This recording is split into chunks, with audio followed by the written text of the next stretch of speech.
Muy buenas tardes. Hoy para mí es un honor poder estar aquí conversando con ustedes sobre un tema del cual nos estamos familiarizando en Costa Rica, que en otras latitudes ya se ha venido tratando, de hecho se ha venido legislando, pero que aquí en Costa Rica, de una manera fáctica, hemos estado viviendo los ciudadanos, las ciudadanas y, ¿por qué no, nosotros que somos operadores del derecho? La aplicación de algoritmos sobre datos personales. Hace un par de años estábamos aquí hablando profundamente sobre qué son datos personales, las implicaciones, las categorizaciones de datos personales, qué son datos personales sensibles, de acceso irrestricto, de acceso restringido y datos personales de carácter crediticio, que es lo que establece la normativa de protección de datos aquí en Costa Rica. Después de esto, vimos y analizamos ese cúmulo de datos que hoy conocemos como Big Data. Cómo se maneja, qué genera el Big Data, cuáles son las características del Big Data, que eso lo estuvimos analizando también el año pasado y que en esta ocasión también lo vamos a analizar. Pero entonces viene un elemento caracterizador que hoy nosotros nos estamos enfrentando. Aplicar algoritmos informáticos sobre datos personales. Un algoritmo siempre, yo decía, bueno, siempre que hablamos de un algoritmo, yo pienso en una operación matemática donde me va a dar un resultado donde X más Y es igual a Z, etcétera, etcétera. Pero ¿qué es lo que sucede? Convirtamos ese concepto matemático informático a la vivencia jurídica, a la vivencia legal que tenemos hoy. Como un primer elemento, ¿qué es un algoritmo? ¿Por qué nosotros hoy en día estamos hablando de algoritmos sobre datos personales? El dato personal, si nosotros nos vamos un poquito para atrás, vamos a entender que el dato personal es todo aquel dato que identifica o hace identificable a un sujeto. Cuando hablamos de algoritmos en datos personales o algoritmos en general, vamos a encontrar que más que ser una simple operación matemática, técnica, informática, es toda una secuencia de instrucciones lógicas, técnicas, en las cuales se da una información a un determinado sistema bajo un lenguaje informático específico, se hace un procesamiento especializado de los datos y se obtiene la solución a un interrogante o se obtiene la solución a un problema determinado.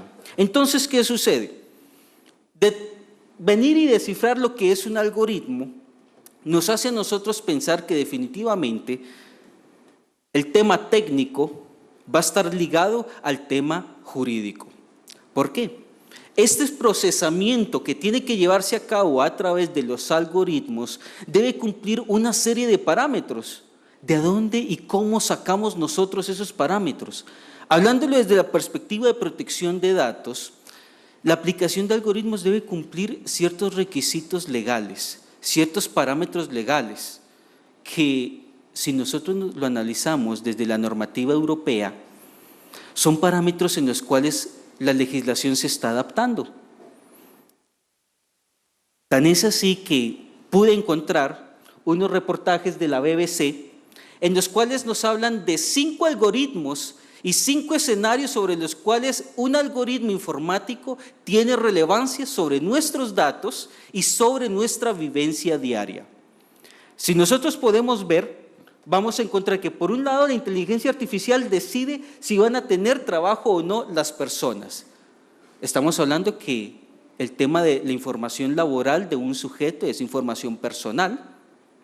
Nosotros vamos entonces a entender de que ahora el algoritmo tiene acceso a ese tipo de datos y un punto importante es que ahora las grandes empresas y empresas transnacionales están usando un software muy específico donde te permiten filtrar los currículum que se van presentando y te generan perfiles para los diferentes puestos que se necesitan.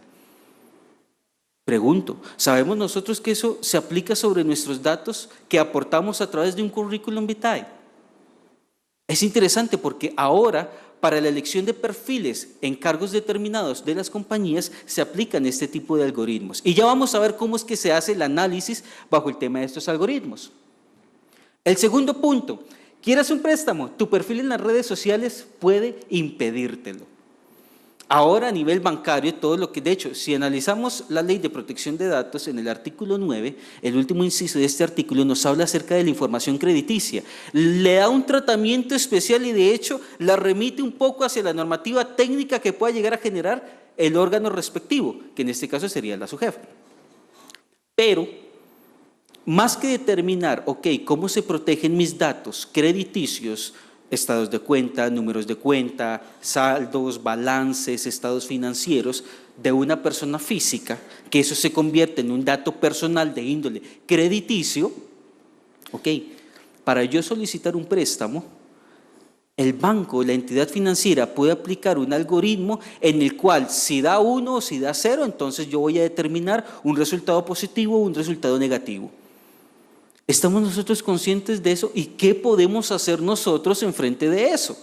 Ya se está aplicando, estaba analizando, de hecho, el banco BBVA en España y en México está aplicando un algoritmo específico sobre las solicitudes de préstamo que hacen los ciudadanos en esas dos legislaciones. Y de hecho ellos tienen una campaña donde le dicen al ciudadano, infórmese sobre el tratamiento de sus datos a través de algoritmos. ¿Qué es lo que estamos haciendo y cómo lo estamos haciendo? Es algo que sería importante o sería bonito verlo aquí, ¿verdad? ¿Qué podemos hacer nosotros al respecto? Como un tercer punto, te puede ayudar a encontrar el amor, pero tal vez no el que estás esperando. Las famosas aplicaciones para coordinar citas. Mira, qué bonito, ahora es muy fácil a la velocidad de un clic, pero para nosotros acceder a eso tenemos que dar una serie de datos personales. Esos datos personales, una vez nosotros lo entregamos, pueden tener un carácter sensible, como es el tema de la ideología sexual. Y entonces, ¿qué sucede? Eso es tratado a través de un algoritmo que me permite identificar, este perfil, este usuario, tiene estos datos, estas características, esta edad, esta ubicación, tiene este tipo de inclinación, entonces podemos ubicarlo en este tipo de perfil y hacemos el match con otro perfil que sea similar. Y es muy importante eso, el término perfil. Yo ya no hablo prácticamente de identidad, hablo de mi perfil en la web. ¿Cuál es mi perfil en la web? ¿El de Facebook? No. Mi perfil en la web implica todos los datos que yo subo a la web. Desde mi IP, desde el tipo de navegador que yo uso, todos los datos personales que tengo en mi correo electrónico, todo eso forma parte de mi perfil.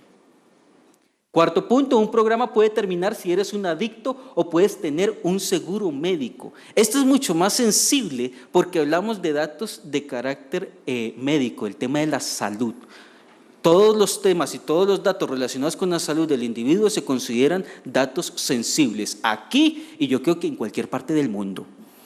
Entonces, ¿qué sucede? Se está dando un tratamiento a través de algoritmos informáticos de esos datos sensibles. ¿Y nosotros qué estamos haciendo? Nos estamos dejando llevar por la tecnología, es que es muy bonito. Todo el tema del expediente electrónico digital, el expediente electrónico, todo el tema de la medicina electrónica, es más, tan bonito es que podemos tener contacto con un chatbot que nos dice qué tenemos y qué no tenemos a través de internet. Todo a través de algoritmos. Un computador puede enviarte a prisión datos conductuales. Estaba analizando este perfil en el sentido de que ahora con un algoritmo informático se puede predecir si yo tengo la capacidad o no de llegar a cometer un acto delictivo. Y de hecho, es posible predecir un delito. El controversial algoritmo usado por la policía de Chicago en la ciudad con más criminalidad de Estados Unidos. Qué interesante, ya se están aplicando algoritmos predictivos. Pregunto, ¿qué pasa si ese algoritmo predictivo, cuando tiene que arrojar un dato, el dato es falso o es incorrecto? ¿Cómo hago yo para probar la falsedad o la equivocación en la aplicación de ese algoritmo? Y mucho más cuando tiene que ver con este tipo de consecuencias. Puede que yo sea una persona tranquila, pasiva, pero aplicaron el algoritmo sobre cierta información que yo tenía en mi perfil web y entonces dijeron que soy un potencial delincuente, cuando puede que no lo sea así. Es ahí donde entra entonces la importancia de analizar el tema de los algoritmos.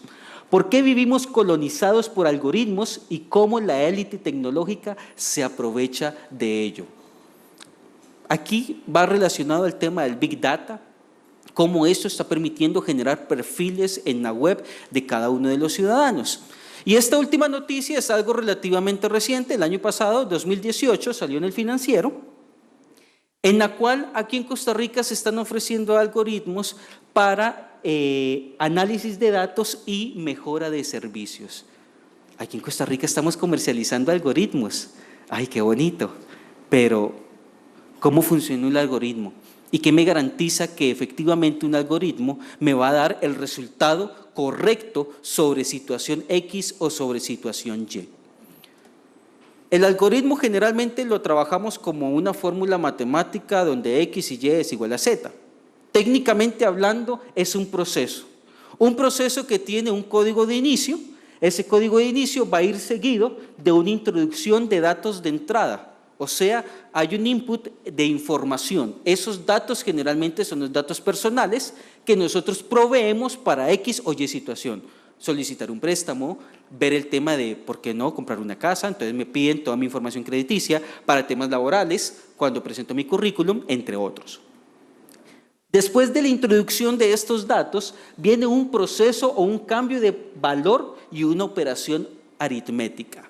Estos datos, si mi salario es mayor a X, entonces el resultado va a ser Y. Si mi salario es menor a X, mi resultado será Z. Ahí empieza el algoritmo a jugar con la información.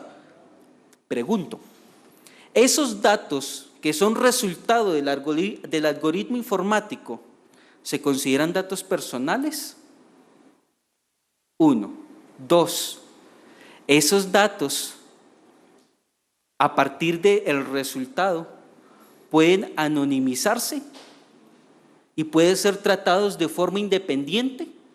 Son cosas que debemos analizar porque no sabemos a qué nos estamos enfrentando. Si el resultado es positivo, genial, pura vida, estamos bien. Pero si el resultado es negativo, ¿cómo podemos nosotros objetar ese tipo de análisis? Y luego, una vez obtenido ese resultado, vamos a encontrar la toma de decisión. Un punto importante. Dentro del derecho informático nosotros analizamos, y de hecho cuando damos el curso de derecho informático a nivel de las universidades, hablamos de la informática jurídica decisoria. Cuando la máquina, el machine learning, tiene la capacidad de tomar decisiones sobre X o Y situación. Con el algoritmo informático es posible realizar eso. Entonces vamos a encontrar un resultado que es falso y un resultado que es verdadero. La pregunta es, ¿cómo determinamos el falso y el verdadero?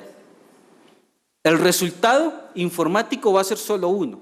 Nos va a decir positivo, negativo. Pero ¿y si hay un mal input en la información y que genera un error sobre la estadística? ¿Cómo corrijo yo eso? ¿Y cómo sé yo que hay ese error? Un ejemplo lógico de lógica para efectos de identificar cómo trabajan los algoritmos. Una situación de la vida real. Estamos enfrente de, se nos dañó una lámpara en la casa. Ese es entonces el hecho generador, el inicio del problema. Después de esto vamos a tener la gran pregunta. Ok, ¿está enchufada? Tengo que revisar. Lo primero que voy a hacer, reviso, ¿está enchufada? Si no está enchufada, listo, la solución es enchufarla. Ahí terminó, ese es el resultado. Si está enchufada y no me funciona, ok, reviso el foco. Si el foco está quemado, la solución es reemplazarlo y listo, soluciona el problema. Pero si no está quemado, entonces no me queda de otra. Está conectada, tengo el foco bien, se me dañó. ¿Qué hago? Comprar una nueva. Así es como trabaja entonces el algoritmo. A través de consultas que va haciendo el sistema, ok, este resultado positivo, listo, vamos a este vértice. Negativo, ok, este es el resultado. Denegamos o aceptamos. Entonces, ¿qué sucede? Aquí es cuando entra lo bonito. La implicación de la aplicación de algoritmos sobre estos datos personales. Nosotros estamos acostumbrados que cuando hablamos sobre datos personales, hablamos del concepto de recopilación, almacenamiento, procesamiento, tratamiento. Estamos acostumbrados a este término, pero con el GDPR o con lo que es el Reglamento General de Protección de Datos de la Unión Europea, resulta que la Unión Europea decidió determinar y decir, bueno, está bien, vamos a reconocer que hay un tratamiento de datos personales. Y de hecho, aquí viene definido el tratamiento de datos personales, que es cualquier operación, conjunto de operaciones realizada sobre datos personales. Puede realizarse de forma análoga o puede realizarse de forma técnica informática. Hasta ahí estamos bien. El tratamiento debe cumplir un fin determinado, X o Y cantidad de fines. Eso lo vamos a definir dependiendo del interés que hay en una determinada base de datos. Pero resulta que en el mismo artículo 4, el reglamento me habla acerca de elaboración de perfiles. Y si nosotros nos damos cuenta en la redacción de este artículo, dice que la elaboración de perfiles es toda forma de tratamiento, ojo, lo categoriza, automatizado. Cuando hablamos automatizado ya hablamos un tema técnico, informático, de datos personales. ¿Recuerdan la noticia que vimos hace un momento?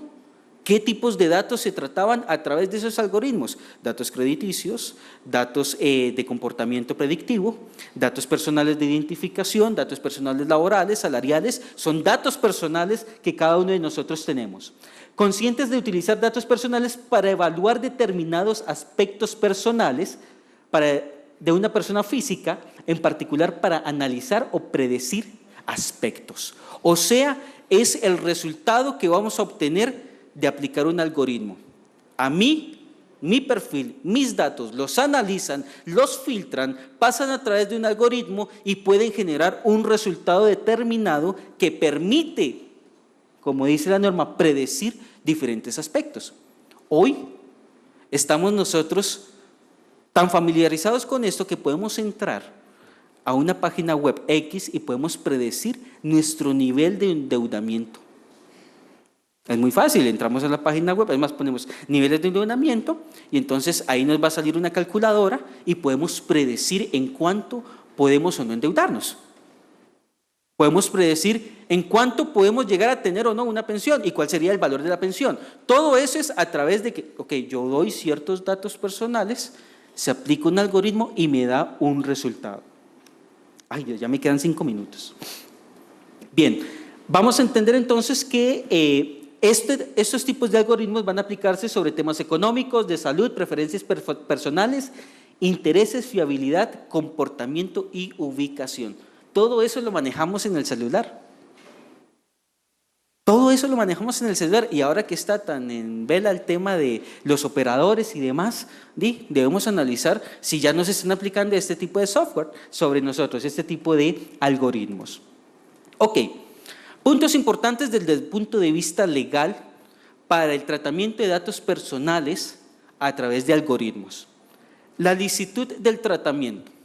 Aquí vamos a hacer un repaso muy general entre lo que es el Reglamento General de Protección de Datos de la Unión Europea por su relevancia global e internacional que tiene y vamos a tratar de hacer como una pequeña adaptación a la normativa nacional. Recordemos que nosotros tenemos una ley y un reglamento de protección de datos que, si bien es cierto, es muy genérico, pero nos sirve para tomar nosotros en consideración los parámetros. La licitud del tratamiento. El tratamiento debe ser lícito en cuanto a la aplicación del algoritmo. En ese sentido, debemos tener en cuenta que la licitud va relacionada con el consentimiento informado. Debe existir un consentimiento claro, preciso, que no genere duda, que determine los fines, el plazo, las condiciones de la aplicación del tratamiento. Y ojo, importante, si usamos algoritmos, es necesario que indiquemos la categoría del algoritmo que estamos usando y qué queremos obtener una vez que procesemos los datos a través de ese algoritmo. De lo contrario, el consentimiento informado se puede tornar inexacto. Y si el consentimiento informado es inexacto, acarrea una consecuencia. la ilegalidad. El derecho de oposición. Aquí en Costa Rica la normativa de protección de datos reconoce el derecho de oposición del titular de datos en cuanto al tratamiento de datos personales. La normativa europea, por su parte, tiene un apartado específico, el artículo 21, donde le permite al titular de los datos oponerse a la elaboración de perfiles a través de algoritmos informáticos. O sea, yo como titular de mis datos puedo ir a nivel de la normativa europea y si soy ciudadano de la Comunidad Europea puedo extender eso, como ya lo hemos analizado a otras jurisdicciones, a través de acuerdos de cooperación, donde yo puedo solicitar, vean señores, yo no quiero que ustedes hagan perfiles con mis datos personales a través de algoritmos informáticos. ¿Cómo sé yo si están aplicando algoritmos sobre mis datos? Con el consentimiento informado.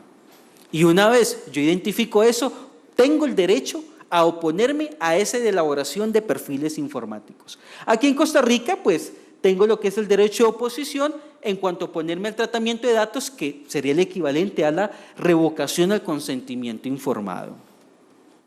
Luego tengo el derecho a no ser objeto de una decisión basada únicamente en tratamiento automatizado. Ahora, para toda esta generación de información que analizamos hace un momento, se aplican algoritmos de todo tipo. De hecho, estaba analizando, hay cualquier cantidad de algoritmos predictivos, calificativos, deductivos. Podemos hablar horas de horas del tipo de algoritmos que se pueden usar sobre los datos que nosotros aportamos en Internet. Pero nosotros podemos solicitar en el momento en que se esté tomando una decisión automatizada a través de inteligencia artificial, por ejemplo, yo puedo solicitar al titular de ese servicio que sobre mis datos no se tomen decisiones a través de algoritmos. ¿Complicado? Sí, es complicado porque, bueno, la idea es que los algoritmos vienen a facilitar la vida, ¿no? No es lo mismo recibir 300 currículums y ponerse a analizar uno a uno, ¿cuántas horas tardaría un director de recursos humanos haciendo eso? Simplemente lo recibo, lo escaneo, lo meto en una base de datos, un software viene, dependiendo de los perfiles, la información que me dan, en 2 minutos tengo un resultado, si no es que en menos. Pero bueno, nosotros tenemos este derecho. Luego tenemos otro derecho que va muy relacionado al tema de la decisión a nivel de automatizada. Dice, el derecho a obtener intervención humana por parte del responsable, expresar el punto de vista por parte del titular de datos y a impugnar la decisión. Para yo poder ejercer este derecho, resulta que debo tener, 1, conocimiento de que se está aplicando un algoritmo sobre mis datos personales. 2, puedo y debo solicitar que haya una intervención humana. Pero, ¿a quién solicito yo eso? Recordemos que a nivel de protección de datos hay diferentes personas que intervienen. Está el titular de la base de datos, está el responsable, está el encargado, está el intermediario informático. ¿Qué nos dice la norma a nivel de la legislación europea? Al responsable de la base de datos, al responsable del tratamiento. Le solicitamos que haya una intervención humana para efectos de determinar el resultado. Y si no estoy de acuerdo, puedo entonces, en este caso, impugnar la solución. Y nosotros diremos, bueno, ¿por qué a nivel de la legislación europea se está desarrollando esto? Aquí en Costa Rica tenemos la Ley de Protección de Datos, la ley, y el Reglamento de Protección de Datos a nivel Costa Rica. Bueno, nosotros tenemos, y de hecho ya lo hemos analizado aquí en otras ocasiones, están los parámetros iberoamericanos de protección de datos, de la cual la PRODHAB forma parte y ha ratificado en nombre de Costa Rica. En ese sentido, los parámetros iberoamericanos de protección de datos buscan interpretar y adaptar a la legislación iberoamericana toda la legislación relacionada al Reglamento de Protección de Datos de la Unión Europea. Entonces, si nosotros estamos viendo que en Europa se analiza esto y se trata esto, nosotros aquí, a través de los parámetros iberoamericanos, podemos irlo trayendo. ¿Cómo? A través de acuerdos de cooperación entre organismos de protección de datos. El uso de datos elementales, aparte de los datos personales, los datos sensibles, cuando hablamos de algoritmos informáticos, también hablamos de datos elementales, que es minimizar el uso de datos. Si yo para generar un perfil voy a necesitar únicamente el dato salarial de una persona, no voy a necesitar, qué sé yo, el tema de su residencia. Entonces, descarto la información del domicilio y uso única y exclusivamente el dato salarial. Obviamente para eso debe haber todo un consentimiento y esto está relacionado con el tema de la minimización de datos personales. Entre menos datos se vean afectados por un algoritmo, mayor neutralidad y mayor seguridad jurídica se le da al titular de datos. Y el último punto, que es la gran interrogante, la neutralidad del algoritmo. ¿Qué es la neutralidad del algoritmo? ¿Qué me garantiza a mí que un algoritmo que ha sido programado por un ingeniero informático, que ha sido programado por una persona, por una empresa X o Y, sea neutral y esté dando un resultado neutral y no esté generando perfiles de mercado que interesen a X o Y empresa, a X o Y sujeto? ¿Cómo garantizo yo eso? ¿Quién me garantiza a mí eso? Es uno de los retos que ahora estamos enfrentando, porque para todo estamos usando algoritmos. En todo se usa el algoritmo informático para el análisis de nuestros datos. ¿Quién me garantiza a mí la neutralidad de ese algoritmo? ¿Y cómo hago yo para probar esa neutralidad? Es uno de los elementos que debemos dejar para estudio, para análisis y, ¿por qué no?, para después tener material y venir y conversar aquí cada uno de nosotros. Con esto, yo les agradezco por el tiempo que ustedes están compartiendo el día de hoy con nosotros. Hemos hablado de Big Data, hemos hablado de comercio electrónico, hemos hablado de otro tipo de temas sobre derecho informático y cada día surgen nuevos temas. El punto no es quedarse con lo que ya sabemos, es innovar y aprender cada día más. Muchísimas gracias.